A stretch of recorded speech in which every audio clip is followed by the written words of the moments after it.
이스라엘 출신의 저명한 심리학자이자 경제학자인 데니얼 카너먼 교수가 발견한 법칙이 하나 있습니다. 그 법칙은 바로 피크 앤드 법칙입니다.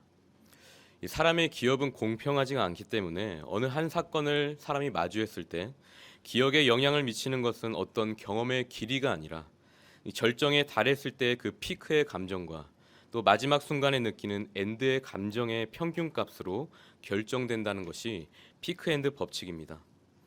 예를 들면 영화의 클라이맥스 장면과 또 엔딩 장면, 이 두 장면이 얼마나 좋았는지에 따라서 그 영화가 명작인지 졸작인지 평가가 내려진다는 것입니다. 실제 그의 연구팀이 154명을 대상으로 A그룹과 B그룹으로 나눠서 실험을 진행했는데, A그룹은 차디찬 냉수에 1분 동안 손을 담그게 했고, B그룹도 똑같이 1분 동안 손을 담그게 했다가 이 마지막 1분은 그것보다 덜 차가운 물에 손을 담그게 했다고 합니다. 실험에 참여한 시간만 보더라도 이 B그룹이 A그룹보다 2배나 이 실험에 시간을 많이 들였지만 놀랍게도 덜 고통스러웠다라고 증언한 그룹은 실험에 더 긴 시간 동안 참여했던 B그룹이었습니다. 즉, 어떤 한 고통의 순간을 우리가 마주했을 때 그 고통의 길이보다는 마지막을 어떻게 맺었느냐에 따라 고통의 정도가 결정된다라는 것입니다. 이것을 우리 인생에 적용해 보았을 때도 현재 우리가 걸어가는 인생길 가운데서 만나게 되는 고난과 역경은 어떻게 보면 아무것도 아닐 수도 있다라는 것입니다. 또 반대로 현재 우리가 걸어가는 인생길이 늘 평탄하고 푸른 초장에서 지낸 것 같이 늘 평안할지라도 그것이 어떻게 보면 진짜 복이 아닐 수도 있다는 것입니다. 왜냐하면 우리의 인생의 전체 평가는 마지막에 결정나기 때문입니다. 그래서 우리의 인생은 마지막이 중요합니다. 끝이 좋으면 다 좋다라는 윌리엄 세익스피어의 희극 제목처럼 우리는 인생을 살아가면서 마지막 결론이 얼마나 중요한지를 실감할 때가 참 많습니다. 그렇다면 여러분, 마지막을 잘 보내기 위해서는 우리는 어떻게 해야 할까요? 바로 우리 인생 앞에 놓인 그 수많은 선택들 가운데 우리는 늘 올바른 선택을 해야 합니다. 우리 모두가 알다시피 인생은 선택의 연속입니다. 태어나는 순간부터 죽음을 맞이하는 그 순간까지 인간은 수많은 선택을 해야 하며 이 시간이 멈추지 않는 이상 끊임없는 선택으로 우리의 인생을 채워 나가야만 합니다.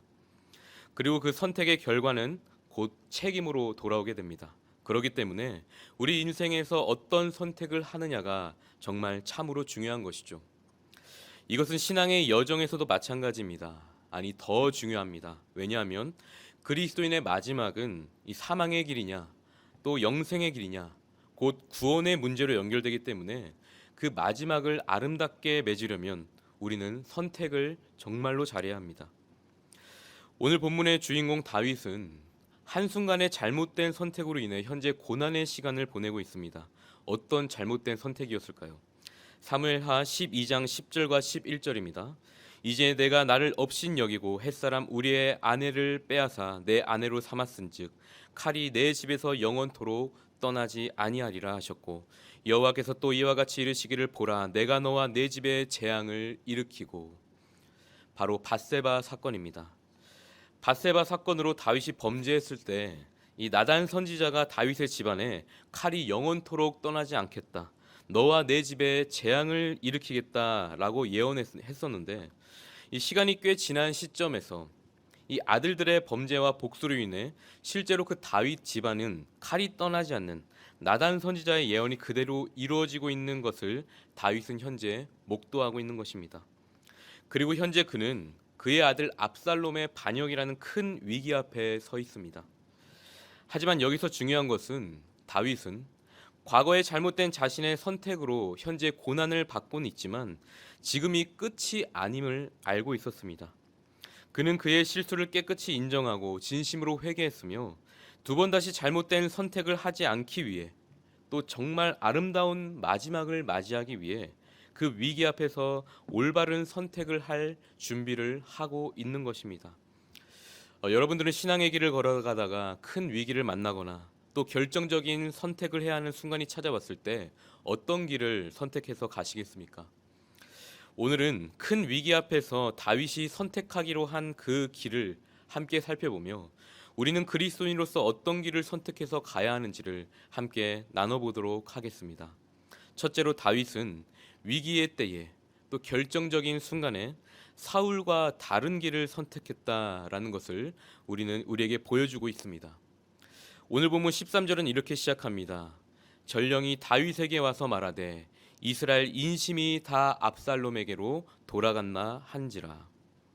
온 이스라엘의 마음이 다윗의 아들인 압살롬에게 돌아갔다라는 것이죠. 지금 압살롬이 칼을 들고 힘으로 다윗을 누르고 있는 것이 아니라 이스라엘 온 백성의 마음이 압살롬에게로 향해 있고 또 다윗에게 등을 돌렸다라고 오늘 본문은 시작하고 있습니다. 그런데 여러분, 이 상황 우리에게 매우 익숙한 장면입니다.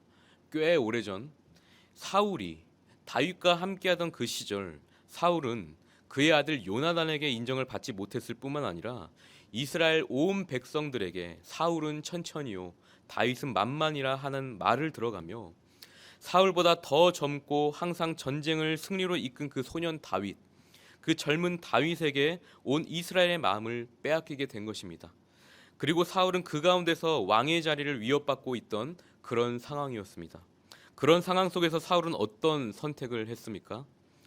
다윗을 죽이기로 선택했고, 그뿐만 아니라 다윗을 따르는 모든 하나님의 백성을 죽이기로 선택했습니다. 결국 그는 하나님을 떠나서 자기 스스로 자기를 추구하고 자기를 지키기로 선택하면서 그 길을 걸어갔던 것이 바로 사울이 선택했던 길이었습니다. 지금 이 상황이 시간이 흐른 뒤에 다윗에게 똑같이 일어나게 된 것입니다. 다윗은 그러한 상황 속에서 어떤 선택을 하였을까요? 오늘 본문 14절 상반절을 함께 보시겠습니다. 다윗이 예루살렘에 함께 있는 그의 모든 신하들에게 이르되 일어나 도망하자. 여기서 도망하자는 떠나자로 해석할 수 있습니다. 사울은 그 자리를 끝까지 지키며 창으로 다윗을 죽이려고 하였지만 다윗은 있는 모든 것을 내려놓고 그 자리를 떠나며 자신의 아들을 죽이지 않기로 선택을 합니다. 사울과 똑같은 상황이었지만 다윗은 다른 반응을 보입니다. 신학자 아더 핑크는 다윗이 자신에게 반역한 아들 압살롬에 맞서 자신의 위치를 고수하려고 하지 않았던 그 다윗을 도덕적인 약함 때문이 아니라 영적인 강인함 때문이다라고 말을 했습니다. 영적인 강인함 때문에 다윗은 그 자리를 내려놓고 떠날 수 있었다라는 것입니다. 사랑하는 성도 여러분, 우리가 살아가면서 내려놓지 못하고 있는 것들이 얼마나 많습니까? 다윗은 왕임에도 불구하고 그 모든 것을 내려놓고 과감히 그 자리를 떠났습니다.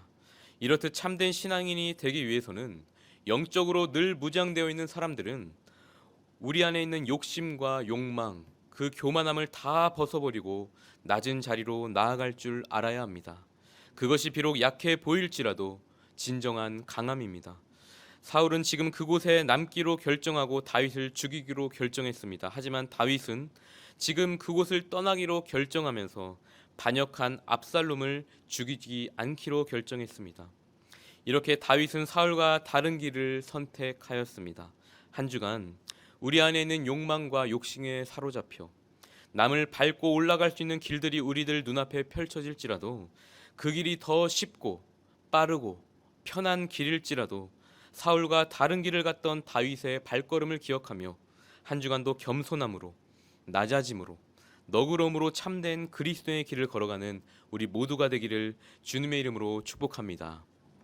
두 번째로 다윗은 인생의 위기를 만났을 때 예수와 같은 길을 선택했습니다. 오늘 본문 23절을 보시면 온 땅 사람이 큰 소리로 울며 모든 백성이 앞서 건너가매 왕도 기드론 시내를 건너가니 라고 기록되어 있습니다. 앞서 다윗은 이 사울과 다른 길을 선택했다라고 했습니다. 그래서 그가 선택한 길은 바로 기드론 시내를 건너가는 그 길을 선택했다라고 오늘 본문은 말하고 있습니다. 이 성경을 보면 다윗 말고도 이 기드론 시내를 건너간 인물이 한 명 더 등장합니다. 바로 우리 예수님이십니다. 요한복음 18장 1절입니다.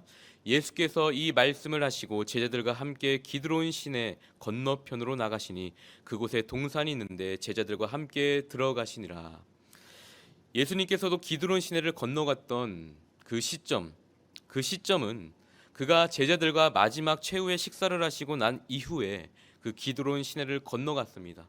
예수님께서 기드론 시내를 건너갔던 이유는 무엇이었을까요? 바로 기드론 시내를 거쳐 가야지만 겟셋마네를 지나 갈보리 언덕을 오를 수 있었기 때문입니다. 결국 우리를 살리기 위하여 범죄한 하나님의 백성에게 참된 생명을 주시기 위하여 예수님께서는 기드론 시내를 건넜던 것입니다. 그런데 오늘 이 본문의 주인공 다윗 또한 마찬가지로 기드론 시내를 건넜다라고 말씀하고 있습니다. 여러분 앞에서도 언급했지만 다윗은 이 압살롬보다 힘이 없어서 이 자리를 떠나서 기드론 시내를 건너간 것이 절대 아닙니다. 다윗은 전장에서 뼈가 굵은 사람입니다. 아직 전쟁의 경험도 없는 그 젊은 압살롬과 또 압살롬을 따르는 자들은 다윗에게는 아무런 영향을 미치지 못했을 만큼 약했습니다. 그런데 다윗이 그 자리를 떠난 이유는 기드론 시내를 건넜던 것은 반역한 아들 압살롬을 살리기 위해서 떠났던 것이고 또 더 나아가 칼을 들어서 자기에게 반역한 이스라엘 백성들까지도 살리기 위함이었다라는 것이죠. 그 근거가 오늘 본문 14절 하반절에 있습니다.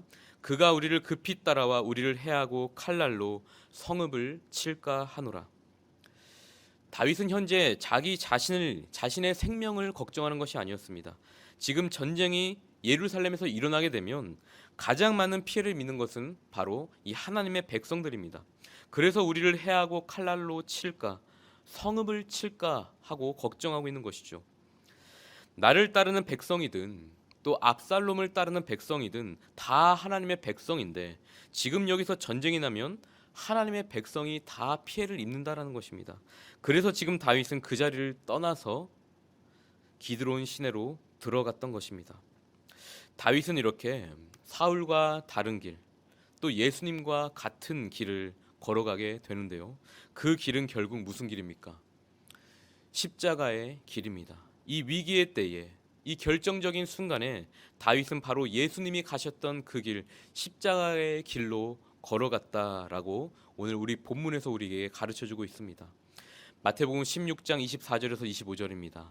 이에 예수께서 제자들에게 이르시되 누구든지 나를 따라오려거든 자기를 부인하고 자기 십자가를 지고 나를 따를 것이니라. 누구든지 제 목숨을 구원하고자 하면 잃을 것이요 누구든지 나를 위하여 제 목숨을 잃으면 찾으리라. 사랑하는 성도 여러분, 예수님의 참된 제자가 되기 위해서는 자기를 부인하고 자기 십자가를 지고 그 십자가의 길을 걸어야만 합니다. 예수님께서 만약 그 십자가의 길을 걸어가지 않으셨다면 우리 또한 이 자리에 있을 수 없습니다. 한 알의 밀이 땅에 떨어져 많은 열매를 맺었듯이 다윗의 희생으로 이스라엘 백성들이 구원을 얻었고 또 예수 그리스도의 희생으로 우리 모두가 구원받았습니다. 이렇게 희생을 요구하는 삶이 참된 그리스도인의 삶입니다. 하지만 우리는 인생을 살아가면서 남보다 나만을 위한 그런 이기적인 선택을 할 때가 얼마나 많습니까? 다윗과 예수님은 이 위기의 때에도 자신보다 남을 먼저 생각했습니다. 고통과 아픔, 그 억울한 순간에도 자기의 억울함, 자기의 수치에 대해서는 항변하지 아니하시고 그대로 고통을 고스란히 당하시며 우리를 구원하시기 위해서 십자가의 길을 걸어가셨습니다. 혹시 한 주간 삶의 자리에서 이기심과 질투심으로 가득 찬 우리의 모습을 발견할 때마다 우리를 위해 십자가 고난을 겪고 견디신 예수님을 생각하시기 바랍니다.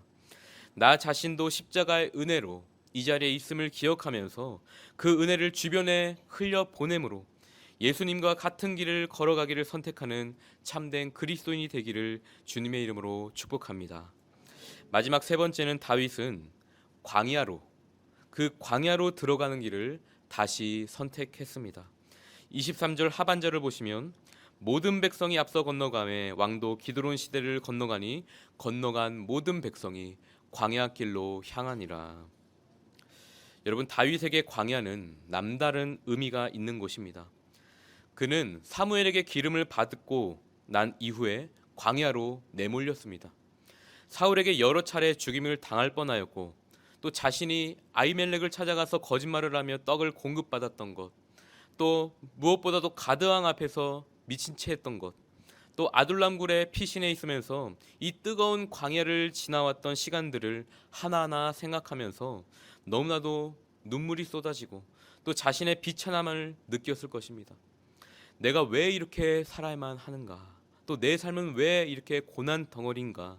아마 여러 가지 생각을 했을 것입니다. 그곳에서 온갖 어려움과 고통의 시간을 보내고 그 시간을 지나 드디어 왕의 자리에 올랐는데 이번에는 자기의 아들의 칼에 피해 그 다시 광야의 길로 들어가는 길을 이 다윗은 선택합니다. 다시 들어가기를 선택했다라는 것이 중요합니다. 여러분, 어느 누가 그 안 좋았던 기억이 있는 곳으로 다시 돌아갈 수 있겠습니까? 들어갈 수 있겠습니까? 하지만 다윗은 알았습니다. 지금이 끝이 아니라 재도약할 때임을 말이죠. 그리고 광야로 들어가는 그 이 선택이 지금은 너무나도 고통스럽고 힘들지만 이것은 하나의 과정일 뿐, 이 선택으로 인해 인생의 마지막 결실은 아름답게 맺어질 것이라는 확신이 그의 마음에 있었습니다. 이렇게 다윗은 광야에서 새로운 비상을 꿈꾸며 다시 광야길로 들어가게 됩니다. 오늘 마지막으로 다윗과 같이 재도약을 하기 위해 또 새로운 비상을 꿈꾸며 그 고난의 시간을 선택했던 그 동물을 소개하려고 합니다. 여러분, 비상하면 어떤 동물이 떠오르십니까? 우리가 앞서 찬송으로도 불렀는데요. 바로 독수리입니다. 독수리의 평균 수명은 40년에서 70년이라고 합니다. 그런데 평균 수명이 40년과 70년이라고 하면 너무 차이가 크지 않습니까? 그것은 바로 독수리의 생애 주기에 큰 비밀이 있기 때문입니다. 독수리는 세월이 흐를수록 신체 변화가 찾아오는데 부리는 점점 자라서 자신의 가슴 쪽으로 향해 구부러지고 길어진 발톱은 안으로 접혀서 무뎌진다고 합니다. 그리고 깃털은 두꺼워져서 날개 근육이 감당하지 못할 정도로 무거워진다고 합니다. 그래서 독수리는 40년 정도를 살고 나면 이 신체적인 상태가 점점 한계점에 이르러서 비행 능력이 현저히 떨어져서 더 이상 이 상향조차 할 수 없게 된다고 합니다. 그때 독수리는 스스로 이 남은 삶에 대해서 자신의 운명을 결정하는 그런 시기를 맞이한다고 합니다. 이것은 사느냐 죽느냐의 결단인 것이죠. 세월이 가져온 무게와 신체의 변화들을 그냥 그대로 수용하면서 삶에 순응하는 독수리들, 그리고 새로운 도전을 받아들이는 독수리들, 이 전자를 선택한 독수리들은요, 야생의 삶에서 생식 능력이 저하되면서 그대로 죽음을 기다리다 40년을 살다가 죽게 됩니다. 중요한 것은 이 도전을 새로 받아들인 독수리들입니다. 스스로 자기 운명을 탈바꿈하기 위해 이 살이 찢기는 고통의 시간을 받아들인 독수리들은 우선 이 자신의 가슴을 향해 구부러져 있던 이 부리들을 부러뜨리기 위해서 이 절벽 꼭대기에서 급하강하며 땅이나 바닥에 이 부리를 부딪히는 행동을 반복한다고 합니다. 그렇게 부러진 부리에서 새롭게 날카로운 부리가 자라나게 되면 그 날카로운 부리로 이용해서 이번에는 그 무뎌진 발톱을 하나하나씩 다 뽑아낸다고 합니다. 이 독수리에게 완충 작용을 하는 것이 발톱이기 때문에 이 발톱을 뽑아낸다라는 것은 거의 죽음의 고통을 느끼는 일이라고 합니다. 이렇게 고통을 직면하는 시간은 거의 150일 시간이라고 합니다. 이때 이 기간 동안 독수리는 자신이 올라갈 수 있는 가장 높은 곳에 올라가 그곳에 둥지를 트고 마지막 발톱을 뽑을 때까지 날지도 않고 먹지도 않고 그저 때를 기다리기만 합니다. 그리고 마지막으로 새롭게 난 부리와 발톱으로 이 무거운 깃털을 모조리 뽑아버리고 그런 후에 새로운 깃털이 나올 때까지 또 둥지 안에서 꼼짝하지 않고 기다리며 혼자 외롭게 사투를 벌인다고 합니다. 150일 동안 그렇게 날지 않았으니 날개 근육이 얼마나 약해져 있겠습니까? 약해진 근육을 비행으로 단련시킨 후에 독수리는 다시 이 새로운 비상을 위해 날기 시작합니다. 사랑하는 성도 여러분, 우리에게도 이러한 선택과 결단이 필요합니다. 신앙의 길을 걷다 보면 오늘 본문의 다윗과 같은 상황이 우리의 삶에 종종 펼쳐지곤 합니다. 지난날의 잘못된 선택으로 인해 후회의 날들로 하루하루를 보낼 때도 있고, 이 죄라는 웅덩이에 빠져 깊은 패배감과 수치심으로 허우적거릴 때도 있고, 또 남들보다 더 높이 더 멀리 도약하고 싶지만 현실이라는 벽에 부딪혀 늘 나만 제자리인 것 같이 느껴질 때가 있고, 이 고난을 넘어 이제 좀 평탄한 길을 가는가 했더니 다시 폭풍과도 같은 길을 내몰리는 경험을 할 때도 있을 것입니다. 그럴 때마다 세상에서는 우리를 더 깊은 패배감과 우울감, 이 좌절의 길로 가라고 우리에게 속삭입니다. 또 편법과 불법을 자행하면서라도 남들을 밟고 올라가라고 속삭입니다. 심지어 여기까지 신앙 지켰으면 됐다, 앞으로 신앙 내려놓고 이 편한 길로 가라고 우리에게 속삭이며 우리를 유혹합니다. 그럴 때마다 우리는 이 사울과 다른 길을 갔던 다윗, 또 예수와 같이 같은 길을 걸어갔던 다윗, 또 광야길로 다시 들어갔던 그 다윗을 기억하며 믿음의 길을 선택해야 될 줄 믿습니다. 왜냐하면 그 믿음의 길 위에 우리 예수님께서 함께 하시기 때문입니다. 지금은 비록 그 선택이 괴롭고 손해보는 것 같고 미련해 보일지라도 이 모든 것은 과정일 뿐, 우리의 인생은 마지막 그 순간에 하나님께서 생명의 면류관으로 하늘의 상급으로 우리의 삶을 높이 평가해 주실 것입니다. 한 주간도 어떠한 그 환경과 상황 가운데서도 믿음을 잃지 않고 믿음의 길을 선택하여 그곳에 계신 예수님과 함께 그 길을 걸어가는 한 주가 되시기를 예수님의 이름으로 축복합니다. 함께 기도하겠습니다.